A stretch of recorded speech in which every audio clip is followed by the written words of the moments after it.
Hello, and today we have Aurora, who's a hypnotherapist and also a relationship coach as well.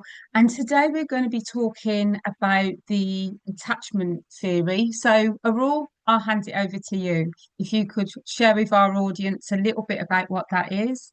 Yeah, hi Maria. So thank you so much for having me today. I'm very excited about this topic, and it blends so naturally with what is it that you do in terms of parents' relationship with children. So just a very brief story about attachment theory. It was developed mid 20th century, around 1950, by John Bowlby, who was an English psychoanalyst. So he looked at the relationship of infants with their parents. And then later on, the American Mary Ainsworth, she went to Kenya. She observed how parents were looking after their children and what sort of behavior the children were having, as an adult.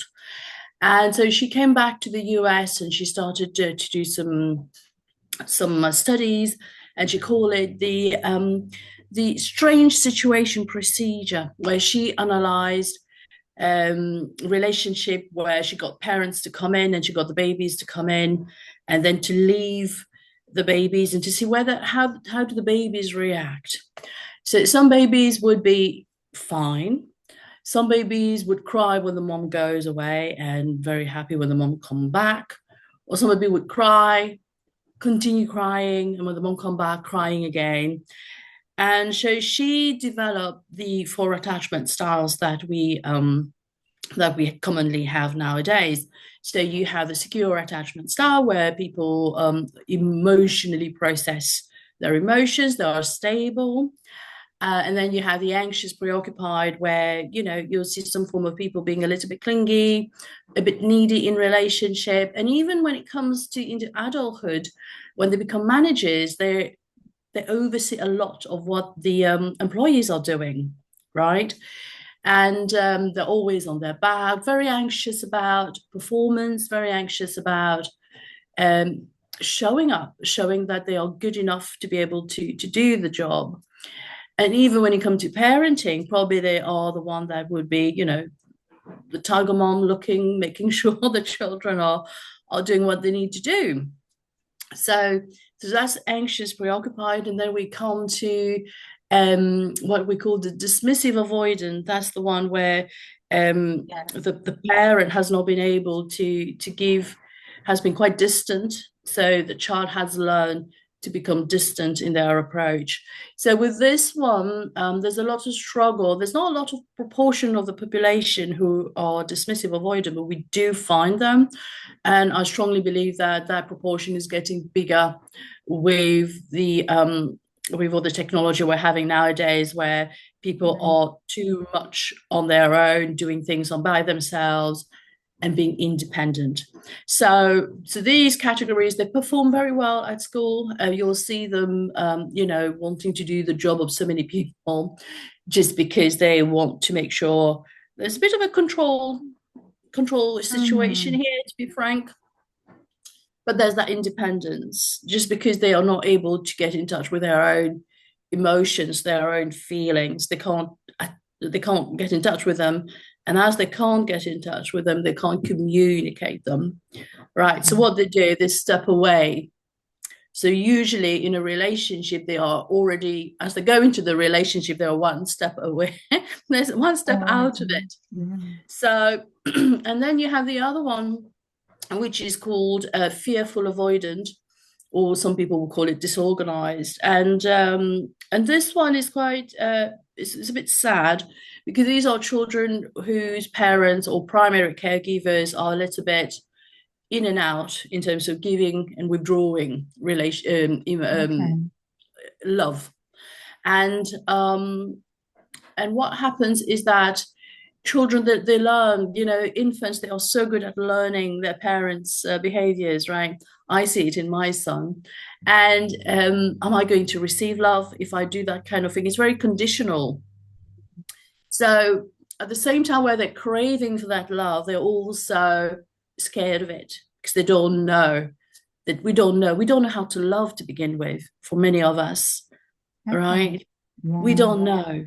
And and um, and learning how to love is a big one. And I was listening to Gabor Mate quite recently, and he was Okay. saying the people who, the adults who perform very well in life are the ones who have got perform very well in terms of emotionally and physically, are the ones that has got loads of love. It's just to show Yeah. to you, love is unlimited, really unlimited. Absolutely. Yeah. I love Yeah. that. Yeah. So that's a brief Mm. story about, about the attachment style, and how as parent, we're either dismissive ourselves in how we I was a dismissive avoidant, right? And and I've been challenged by my son to start learning how to love, right? Right. Okay. And that's very powerful. And for parents who may be struggling with a connection with their child, is there any advice in terms of how to kind of like get started with the attachment theory, how to kind of like um sort of use that and apply that? Is there an easy way to do that? Or is it really just deep diving into a particular book and finding out more that way? Yeah, so I think to begin with, understanding for me how you see it in day-to-day life is really understanding your needs, right? Okay, yeah. It Are comes you with the talking need. the human needs? Yeah, the human Okay, needs. Because you yeah. have various needs. So if you were to sit Mm. down by yourself, and if you've got triggered, you want to say, what is it that I needed in that moment that I didn't get that got me to have that kind of reaction, right? So once you understand it, then you say, like some people, they want connection, they want to be touched. Um, and sometimes to feel that connection, they trigger an argument, right? So they trigger an argument. And when they Yeah. get that argument, they're getting a connection, but it's not a healthy Mm. connection. It's a learned negative behavior, isn't it? And Exactly. love and connection is one of the six human needs, isn't it? So Exactly. that's what we're Exactly. craving. Yeah. So you sit down and you say, okay, okay, I got say it already happened, it happened, right? So you say, okay, well, I got triggered. What is it that I needed at the moment? So I needed to talk, right? I Mhm. needed to express myself. So what is it that I needed to express? I needed I needed a touch, or I needed for my son to listen to me. But then you're very good at dealing with teenagers. So, how do teenagers react, and what sort of needs do they have, and what sort of needs do the parents have, Yeah. and what sort of middle ground can be can be achieved between the two parties. So Mm. there's a sort of internal debate, internal argument that goes on to say, okay, well, my child has that particular needs, and I have that particular needs. Can we agree that, and literally talking to the child, and that in that way as well, getting the child to understand their needs. What is it that they need, Yeah. right? Because I think for many of us, and I love being known as a need lady, because I think we don't know our needs. With the number of clients I've worked with, we Mhm. don't know our needs. And if we Yeah, and don't know, we I can't get that. express Yeah. them. We And can't express them. sorry, Ro, and self-awareness is such a powerful tool to work on. And it's one of the areas that I teach. It's the first area that I teach in my framework with parents, is self-awareness. Because if we're not self-aware of us, of our emotions, we can't be aware of our child's emotions, because Yeah, in order to understand you, I have to understand me yeah, yeah. first. Yeah. So that's really powerful. And I think this is a great introduction for parents to really kind of like have a look at their parenting and where they are now, particularly those that are struggling for connection, and really having to think about their approach and their parenting approach, and I guess what category in terms of the type of parents that they're parenting with. So, can you just give us an overview again of those areas of the different parents, just Yeah. to rejig their minds? Yeah, no, absolutely. So we have the secure attachment Okay. parent, right? So, and then we have the anxious, preoccupied parent who's always worrying about stuff. Yeah. And then we have the dismissive, avoidant parent who, who just walk out of the door and can't be bothered with things when things get too much and they don't know how to regulate, So knowing how to Yeah. regulate emotions is important. And then the last one is fearful avoidant, where they want connection and then they want to be dismissive at the same time. They want to avoid the Mhm. relationship. So it's very tricky. This one. It's as if you're walking on eggshell because you don't know what to expect. Because one minute you're having this, the next minute you're having something else. So you kind Mhm. of don't know. Yeah. And would you say that the last parenting the parenting approach, I guess you can call it, do you think that is the most significant one in terms of needing to shift? Because that would be very confusing for a child to have a parent that Yeah. is kind of there, then not. Yeah. I think with Mm, this, I agree. I agree because it mm, is very confusing. But I want also, whilst we're touching on that, but I want also to make people understand, your audience understand that um, we can shift our attachment style at any point in our mm. lives, right? Yeah, We yeah, are not doom and gloom. Like for me, like I've been dismissive, but I'm a lot more secure than dismissive. And I love that. And I love that, and it's very difficult, I have to say, for dismissive avoidant to shift because a lot of the time they don't know how to do it. They don't have a coping mechanism how to do it. But when it comes to FA, I call them FA, fearful avoidant. When it comes to FA, it's it's seeking the help um, because they are confused themselves, right? They've been as a yeah. confused child growing up, being confused. Or even those who, those people who in their teens or early 20s or even 30s have gone through terrible abuse, Mm. mental, psychological, and even physical, right? So there's a tendency to really wanting that connection and at the same time saying, my gosh, I don't feel safe here. Right? I need Right. to protect myself because it's not, I don't know what to expect. So I think it's vital for all of us to do an audit. Where do I see myself? What is it that I need to change? Because I truly believe, and I'm very holistic and very spiritual in my approach. I truly believe that children are here to teach us lesson and also to learn from us. So we, as adults, we have a duty to give ourselves that love, and we then decide we have a choice: do we evolve or do we stay stuck? Right? Yeah, absolutely. And so for my parents listening now who are thinking that resonates with me and I really want to get some help. Tell me about some of your approaches and how you work with parents to overcome this situation because I know in terms of your relationship coach, obviously you work with parents just like myself as well. So tell me a little bit about your expertise and how you may work with parents, if that's okay, of course. Of course. So I mainly with this one, I would do my hypnotherapy Okay. on the person. So I will regress them and looking at the various core beliefs that bringing up the anger, right? There's a lot of anger usually because these are usually repressed emotion.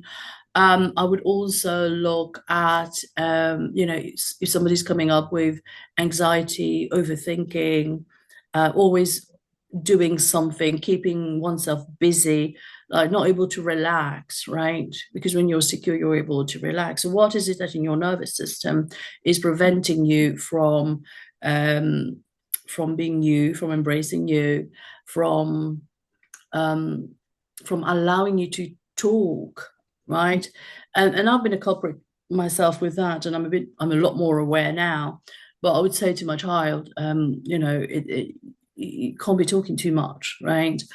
But I said to him, no, that's your superpower, right? Mm. Because I had to shift, and and I also do other astrology readings. So for him, that's his superpower. He needs to talk, right? Mm. So when I realized that, when I had that awareness, and I think you're totally right, awareness is key. I say to him, like, for me, my need is to have some quiet time. I just need 10 minutes of quiet time and I'm good. But you have a need to talk, and that's your superpower, and I want you to talk. Right. So what I'll do, Um, I'll go for a walk. Or give me 10 minutes and I'll be fine, which is mm. what happens usually. Yeah. So for parents, for me, I had to work on my anger issues. And Okay. usually I had a lot of anger issues. So, and they all come from mom and dad, Okay. always.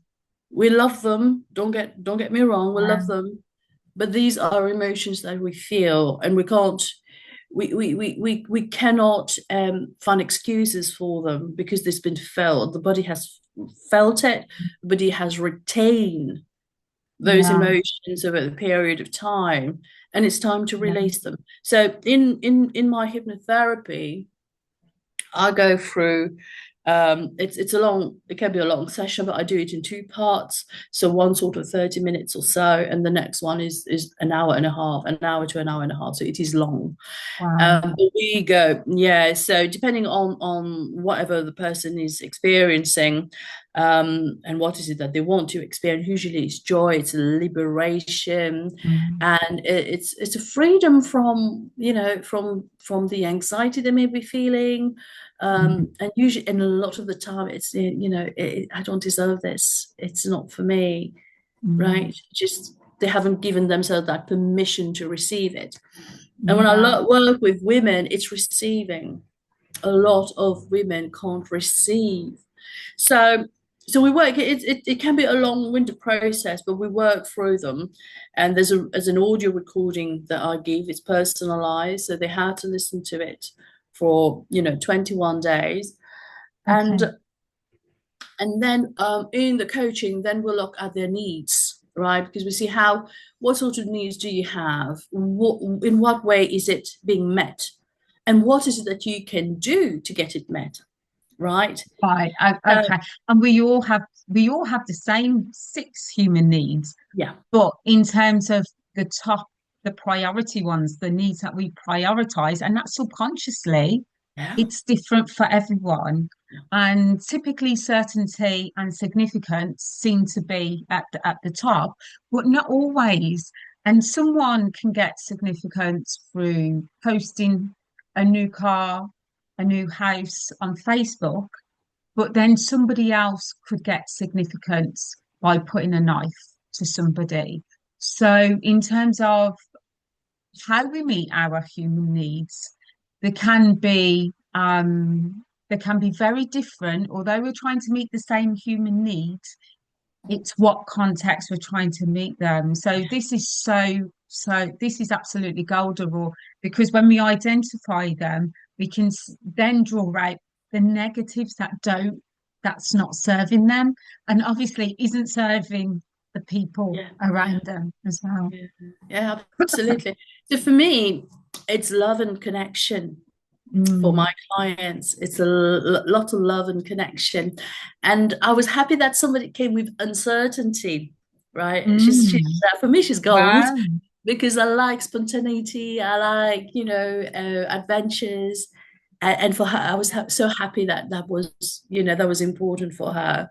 So yeah, but love and connection for sure, and certainty is the second one that I've noticed Mm. amongst my clients so far. Yeah, No, yeah, thank you, Aurora. This has been just got so many golden nuggets for our parents to take away, and for me as well. This is a learning curve for me, and so this is something that I want to explore as well. So I'll be doing that in the background. So thank you so much for joining me today. It's a blessing as always to always connect with you. And I know for sure we'll speak soon as well. Thank Thank you you. so much for having me, Maria. Take care. You're